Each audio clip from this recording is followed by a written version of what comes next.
Hi friends, ಎಲ್ಲರಿಗೂ ನಮಸ್ಕಾರ. ನಾಗು Mahi cooking ಚಾನಲ್ಗೆ ಸ್ವಾಗತ. ಫ್ರೆಂಡ್ಸ್, ಇವತ್ತಿನ ವಿಡಿಯೋದಲ್ಲಿ ಜ್ಯೂಸ್ ಅಂಗಡಿಗಳಲ್ಲಿ ಸಿಗುವ ರೀತಿಯಲ್ಲಿ ತುಂಬಾನೇ ಪರ್ಫೆಕ್ಟ್ ಆಗಿ ಆಮ್ಲ ಜ್ಯೂಸನ್ನು ಅಥವಾ ಬೆಟ್ಟದ ನೆಲ್ಲಿಕಾಯಿ ಜ್ಯೂಸನ್ನು ಮನೆಯಲ್ಲಿ ಸಿಂಪಲ್ ಆಗಿ ಕ್ವಿಕ್ ಆಗಿ ಯಾವ ರೀತಿ ಮಾಡೋದು ಅಂತ ಈ ವಿಡಿಯೋದಲ್ಲಿ ತಿಳಿಸ್ಕೊಡ್ತಾ ಇದ್ದೀನಿ. ಬನ್ನಿ ಹಾಗಾದ್ರೆ ಈ ಜ್ಯೂಸನ್ನು ಯಾವ ರೀತಿ ಮಾಡೋದು ಅಂತ ನೋಡೋಣ. ನಾನಿಲ್ಲಿ ಬೆಟ್ಟದ ನೆಲ್ಲಿಕಾಯಿನ ಒಂದು 7 ತೊಗೊಂಡಿದ್ದೀನಿ. ಅಂದರೆ ದಪ್ಪ ಇರೋ ಬೆಟ್ಟದ ನೆಲ್ಲಿಕಾಯಿನ ತೊಗೊಂಡಿದ್ದೀನಿ. ಅದನ್ನು ಒಂದು 2 ರಿಂದ 3 ಬಾರಿ ಚೆನ್ನಾಗಿ ವಾಶ್ ಮಾಡಿ ನಾನು ಈ ಥರ ಟ್ಯೂಬ್ಗಳ ರೀತಿ ಕಟ್ ಮಾಡಿಕೊಂಡು ಅದರಲ್ಲಿರೋ ಬೀಜ ಎಲ್ಲ ರಿಮೂವ್ ಮಾಡಿ ಸಪ್ರೇಟ್ ಮಾಡಿ ಈ ಥರ ಕಟ್ ಮಾಡಿ ಇಟ್ಕೊಂಡಿದ್ದೀನಿ. ಟೈಮ್ ಇತ್ತು ಅಂತ ಹೇಳಿದ್ರೆ ತುರಿದ್ಬಿಟ್ಟು ಬೇಕಾದ್ರೂ ನೀವು ಹಾಕೋಬೋದು. ಟೈಮ್ ಇಲ್ಲ ಅಂತ ಹೇಳಿದ್ರೆ ಈ ಥರ ಈಸಿಯಾಗಿ ಕ್ವಿಕ್ಕಾಗಿ ಕೂಡ ಈ ಥರ ಟ್ಯೂಬ್ ರೀತಿ ಹಾಕ್ಕೊಂಡು ರುಬ್ಕೋಬೋದು. ನೋಡಿ, ಇವಾಗ ಈ ಥರ ಎಲ್ಲನೂ ಕಟ್ ಮಾಡಿ ಒಂದು ಬೌಲ್ಗೆ ಸಪ್ರೇಟ್ ಮಾಡಿ ಇಟ್ಕೊಂಡಿದ್ದೀನಿ. ಇವಾಗ ಒಂದು ಮಿಕ್ಸಿ ಜಾರಿಗೆ ನಾನು ಕಟ್ ಮಾಡಿ ಇಟ್ಕೊಂಡಿರುವಂತಹ ಬೆಟ್ಟದ ನೆಲ್ಲಿಕಾಯಿನ ಆ್ಯಡ್ ಮಾಡ್ಕೊಳ್ತಾ ಇದ್ದೀನಿ. ಈ ಜ್ಯೂಸ್ ಮಾಡುವುದಕ್ಕೆ 4 ಪದಾರ್ಥಗಳು ಇದ್ರೆ ಸಾಕು. ತುಂಬಾ ಹೆಲ್ದಿಯಾಗಿ ಈ ಜ್ಯೂಸನ್ನು ಮನೆಯಲ್ಲೇ ಕೂಡ ರೆಡಿ ಮಾಡ್ಕೋಬೋದು. ಇವಾಗ 1 ಕಡ್ಡಿ ಆಗೋಷ್ಟು ಕರಿಬೇವಿನ ಸೊಪ್ಪನ್ನು ಹಾಕೊಳ್ತಾ ಇದ್ದೀನಿ.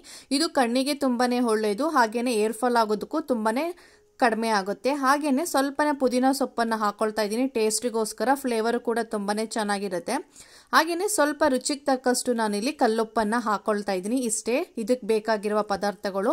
ಇದಕ್ಕೆ ಸ್ವಲ್ಪ ನೀರನ್ನು ಹಾಕೊಳ್ತಾ ಇದ್ದೀನಿ. ಜಾಸ್ತಿ ನೀರು ಹಾಕೊಂಡು ರುಬ್ಬಕ್ಕೆ ಹೋಗ್ಬಾರ್ದು. ಸ್ವಲ್ಪನೇ ನೀರು ಹಾಕೊಂಡು ಇದನ್ನ ಫೈನ್ ಪೇಸ್ಟ್ ಆಗಿ ರುಬ್ಕೊಂಡು ಬರೋಣ. ಅಂದ್ರೆ ಫುಲ್ಲು ನುಣ್ಣಗೆ ರುಬ್ಕೋಬೇಕು, ಅವಾಗಲೇ ಜ್ಯೂಸು ಸೂಪರ್ ಆಗಿ ಕೂಡ ಇರುತ್ತೆ. ನೋಡಿ, ನಾನು ಇವಾಗ ಈ ತರ ರುಬ್ಕೊಂಡು ಬಂದಿದ್ದೀನಿ. ಇವಾಗ ನಿಮಗೆ ಎಷ್ಟು ನೀರು ಕ್ವಾಂಟಿಟಿ ಬೇಕು ಅಷ್ಟನ್ನು ನೀವು ನೋಡ್ಕೊಂಡು ಹಾಕೊಳ್ಳಿ. ನಾನು ಇವಾಗ 1 ಲೋಟ ಆಗೋಷ್ಟು ನೀರನ್ನು ಹಾಕೊಳ್ತಾ ಇದ್ದೀನಿ. ಇವಾಗ ಇದನ್ನ ಫಿಲ್ಟರ್ ಮಾಡ್ಕೋಬೇಕಾಗುತ್ತೆ. ಒಂದು ಸ್ಟ್ರೈನರ್ ತಗೊಂಡು ಈ ತರ ಎಲ್ಲನೂ ಸೋದಿಸ್ಕೊಳ್ತಾ ಇದ್ದೀನಿ. ಈ ತರ ಸೋದಿಸ್ಕೊಂಡು ಆದ್ಮೇಲೆ ಅದು ಎಲ್ಲಾ ರಸವನ್ನು ಚೆನ್ನಾಗಿ ಒಂದು ಸ್ಪೂನಿನ ಸಹಾಯದಿಂದ ಈ ತರ ಪ್ರೆಸ್ ಮಾಡಿ ಎಲ್ಲಾ ರಸನೂ ತಗೊಳ್ತಾ ಇದ್ದೀನಿ. ನೋಡಿ, ಈ ತರ ರೆಡಿ ಮಾಡ್ಕೊಂಡಾದ್ಮೇಲೆ ಈ ಬೆಟ್ಟದ ನೆಲ್ಲಿಕಾಯಿ ಸಿಪ್ಪೆನ ಸಪ್ರೇಟ್ ಮಾಡಿ ಇಟ್ಕೊಳ್ಳೋಣ.